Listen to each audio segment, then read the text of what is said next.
Mas popular na yung sa ilaw. December kaysa sa June. Because I guess family members are back. Yes, totoo yun. And then, siguro dahil may bonus, pagka December. Maybe. Oo, pag June, hindi na rin masyado kasi it's raining. And yet Wow, we you look still so pretty. cater to the American mindset that June can be for weddings. We have a lot of bridal expos happening, Yes. and this takes us to the House of Magdalene. Mhm. Why House of Magdalene? Actually, House of Magdalene because, personally, it's the name of my grandmother. Magdalena. Yeah, Magdalena Bartolome. And then, Magdalene represents women. Okay. Babae. And why did you get into making shoe experience that triggered all of this, making shoes for weddings? Yes. Pero actually, fetish ko na talaga shoes eh. Mahilig ako sa Okay. But you can sapatos. make shoes for every day. Yes. Why specifically for weddings? Meron ako isang wedding na inatinan, yung the bride is wearing a fabulous gown. Sobrang ganda, pero yung shoes, pagtingin ko, itim, black yung shoes niya. Sabi Did it ko, have any black accessories or wala. ornamentation? So, parang awkward naman, ang ganda nung gown, tapos pagdating dun sa sapatos, Black siya. parang F na iba naman. So this was in 2005. It started the ball rolling for you. Yes, but I was still working. What were you doing before I was a being a marketing. shoe lady? Actually, before I started this business, I was a marketing part of the marketing. Different world, isn't it? So getting into the business, let's go straight into that. How did Okay. you start out? I start out, sabi ko sa sarili ko, parang makaiba naman. Okay. Kasi nakita ko ang konti lang naman ng wedding shoe business dito sa Philippines. So, naisip ko, maki-join din ako, mag-dagdag din ako. So, nag-design ako ng shoes. And then, since I was based in Bulacan, Okay. marami namang mga shoemakers doon, nag-research ako talaga. Kasi I don't have any formal training in designing shoes eh. And usually shoemaking, Marikina is known for that more than Yes. anything. But Oo. there is a shoe business Yes, in bustling Bulacan. also in Bulacan. Kasi there's so many tannery there. Okay. Yung mga leatherette na mga shoes, Okay. marami doon. So that was one step in at Yes. least. Okay. Sabi ko, wow, pwede pala sa Bulacan. Sige, gawin ko dito. Okay. So, And your factory today, how many workers do you have in I your have factory? 5 shoemakers. And 5. Only 5. Yes. And for the bags, because you don't only do shoes, you do bags to Yes. complement, and maybe because headbands are popular now, you also do headbands. You get a lot of headband orders, Yung mga don't you? orders din kami na gano'n. So, pinagsama-sama ko na rin. May shoes, may bags, and then konting accessories. So you have 2 that take care of the other accessories, the bags and the accessories. And well, it's a small operation, isn't it? Yes. So this is, they call you when they need to order. Kasi basically, nakafocus talaga kami. Customize siya. Okay. I'm sorry. Meaning, One of a kind talaga siya. Okay, so first, where do they find you? We have a showroom in Pasay, and then I have a Okay. Multiply. Okay. And then- Multiply seems to be the trend for a Yes. lot of Oo, smaller malaking- businesses in the Philippines. It's a big help for everybody. Most especially to us na nagsisimula pa lang for the business. Malaking bagay siya. Okay, so And let's say then- they contact you and Multiply. Yes, they contact me in Multiply. Nagulat ako, maganda yung turnover. And you have a one-on-one conversation with them because you're the one who designs all of Yes. this. Kasi I base the design not only to the gown, no, para, syempre, para parehas naman siya.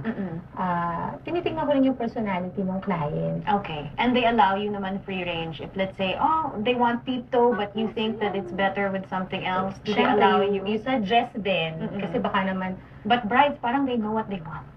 sometimes may mga brides na syempre, kung mataba ka naman, di naman pwede masyado yung high heels. Sinasabi ko na, baka pwede i-wedge natin. You Okay. suggest din kasi for them. Or tingnan ko din yung gown, baka, ay parang hindi naman bagay dun sa gown yung ganung cut ng shoes. Right.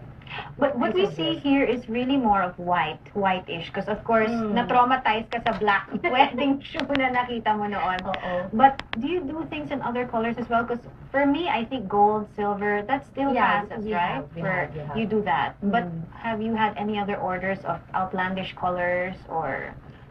Sometimes, may mga brides nag-order sila red. Okay. Red shoe naka-gown sila, tapos red yung sapatos nila. And then, we have clients din na nag-order ng yellow. Okay. You've had one that ordered yellow. Yellow yung Okay. shoes. Well, I guess it's really up to the bride. Yes. And Kasi you just have parang to- they wanted something different. Daw yung shoes nila, hindi daw yung traditional na white shoe. And is this your first time? Because let's talk about the Bridal Expo then Mhm. in the World Trade Center, happening June 5 to 6. Is this your first time to join it? And Yes. is it important to join Bridal Expos, you think, to expose yourself to the bridal community? Of course. It's a very big help for us, no? Kasi nai-expose yung talents ng maraming mga Pilipino, most especially yung nasa wedding business. Okay. So it's really a big help for us. And who's your clientele? Because well, you're on Multiply, and you also have a showroom in Pasay. Is there any specific clientele that you cater to, or it's really pretty much free range? You mentioned that you even have someone from the States that ordered something from you. Oo, sabi nga, nakita lang niya sa Google, yung mga ganun. Tapos, syempre, pag clients na nagandahan doon sa sapatos or naging comfortable, iaano ka na yan yung referrals, word of mouth. It's more of word of mouth. But do you have a portfolio in Multiply, let's say, if they want to see the past Yes, works we that have. you've We done? post the pictures there and the pictures of the clients also. Tapos yung mga testimonials nila, good feedbacks, it's there. And these are pre-made, obviously, and these are wedding shoes of people that you know, or are these just your standard? These are the ones that you show to your Actually, clients, the ones that you brought today. This is my new collection. Okay. Kasi since kasi ako I follow trends eh. I don't wanna parang stuck doon sa pagka-bridal shoes, pumps lang. Okay. So Maybe you can talk about some of the yes, things that you brought today. nag-launch ako ng collection ko with like this one. So this one with platforms. Okay. A little bit, Oo, yes. a little bit of platforms. Ate, pa-record mo to. Uso na rin siya, diba? Okay. So ayan, and then 4 inches here. And pearls, I mean, brides always wear pearls. Yeah, So. this is Mikado. So technically, if they see this in your website, they can already say, oh, I want that. So they don't have to sit down with you anymore and go for a specific type of shoe.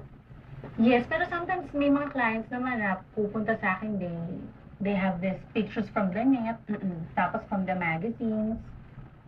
And then ako naman, sasabihin ko na lang sa kanila na baka naman pwede baguhin natin ng konti, we put some changes, or baka we make some dagdag from that. Kasi I don't wanna replicate Correct. the entire look of the shoe, especially kung brand naman yun ng ibang. Of course. Oo. You might Siyempre, get into oo, trouble. totoo. Siyempre, gagawa ka naman ng sarili mo identity na, ayan, gawa ko talaga yan. Mag-iiwan ng impact. Okay, so maybe you can tell us what your website is and where they can visit you in Pasay. Yeah, okay. You can visit us in Pasay, in our showroom. It's in 5th floor, Unit 501, Mansion Tower, Somerset Mansion Condominium, Lebanese Estate, Pasay City. And then we have a Multiply. It's houseofmagdalene82.multiply.com. Okay, before they visit you, price range of the shoes. Okay, quickly. price range. Anywhere. Nag-range kami from 3,500 to 6,000. At least so they're already informed. Yes. Okay, very reasonable though. Yes. Thank you very much, Dina Hosan of House of Magdalene. Thank you. All the best. All right, so we'll meet 2 more wedding suppliers after this break. Stay tuned. Shop Talk will be right back.